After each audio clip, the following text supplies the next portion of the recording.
You've been streaming without a face cam. Speaking of being perceived. Speaking of, I used to play Minecraft. Everyone would come. All the new viewers would come into the chat. They'd be like, "Whoa, Jschlatt streaming Minecraft? Like those good old days that I forgot that I never watched actually.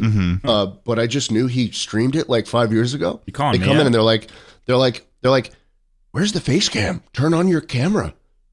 Show us your beautiful face." No, that's not how it works, dude. What, you don't remember?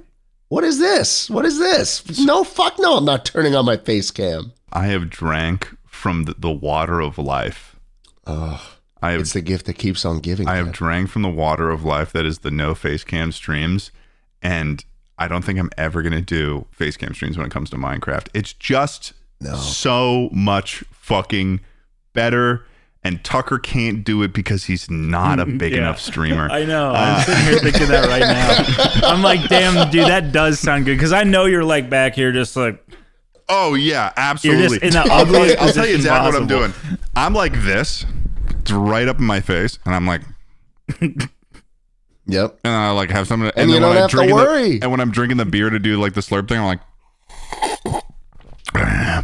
Dude, and it's I'm a jealous. blast. It's the time of my life, because what's so nice about doing the face cam streams is like, I guess you wouldn't really, I mean, Tucker, you very recently probably learned about this, is that when you've got a camera like this and then you're doing an active thing and then you've also got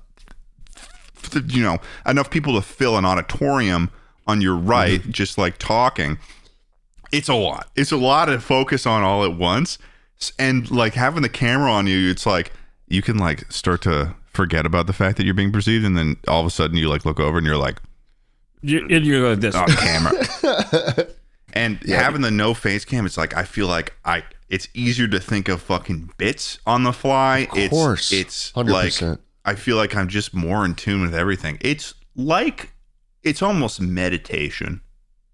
It's content creation meditation. It's actually perfect. Tucker, you should be jealous. I am, dude. I'm so jealous. I wish I didn't have to make an impression.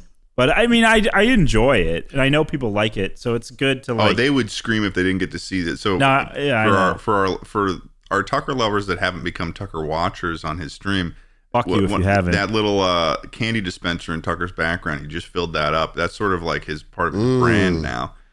They would be missing that. They'd be freaking out at you. No, they are. I've been using the green screen. NVIDIA's got a green screen like app, so it'll automatically do you. You don't need a green screen. Yeah, it works flawlessly. And this is like a chat reward. So I'm like, and now I'm like reaching into the void to do it. I like it how the reward for your chat is that you get to eat M&Ms. The first night I did it, dude, I ate way too many because I had the time limit set way too low. I had probably 1,000 calories worth of peanut M&Ms that night. Oh, dude, I love peanut M&Ms too. I think I've talked about it. I keep saying the phrase, I think I've talked about on the podcast, because we've reached the point of maturity in a podcast where like our memories are now like, people will be like, oh, you talked about this like 2 years ago. I could not tell you.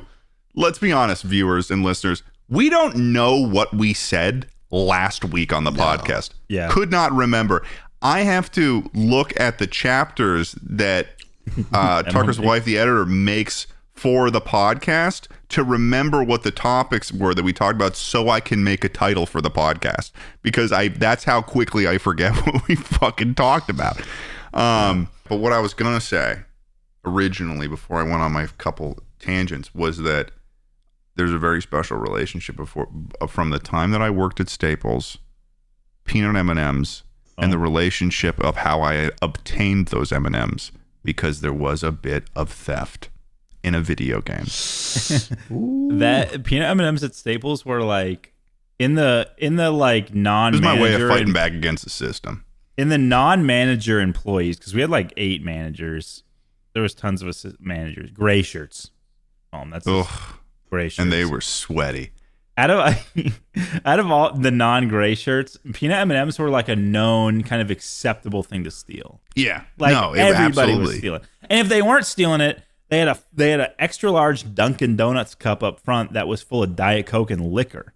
And it's like, okay, that's an issue on its own. Yeah, in between their smoke breaks, right? In between their smoke breaks and their makeout sessions. I can picture like 4 of them that were living that life. Oh man, that's the retail life, dude. And this is the last thing I'll say about Staples because I just have to say, we had this one manager. I won't call him out directly. I'm sure that he doesn't even know what the internet is, but Fred. He would walk in, and every day, if you got within 5 meters of him, you would get this Dunkin' Donuts coffee breath that was like the closest thing that I could compare to when SpongeBob ate that sandwich in that episode, and he was like terrorizing Bikini Bottom, where it was like also a dick. It was like an aura that came off of him and would hit you, and then you'd be like that guy with the nostril shot in that SpongeBob episode where SpongeBob ate the sandwich, where he like, ah! That was actually a really good recreation of it. Thank you. That was surprisingly accurate. It also was an ice cream sundae. Yeah. You're right. It was an ice cream put all sundae. that shit on that ice cream sundae, which is weird. You know what's weird about that episode, though? What? Even though there's a bunch of slop, a bunch of gunk on it, it still kind of makes me want an ice cream sundae when I see him building it. Yeah. You know? Yeah.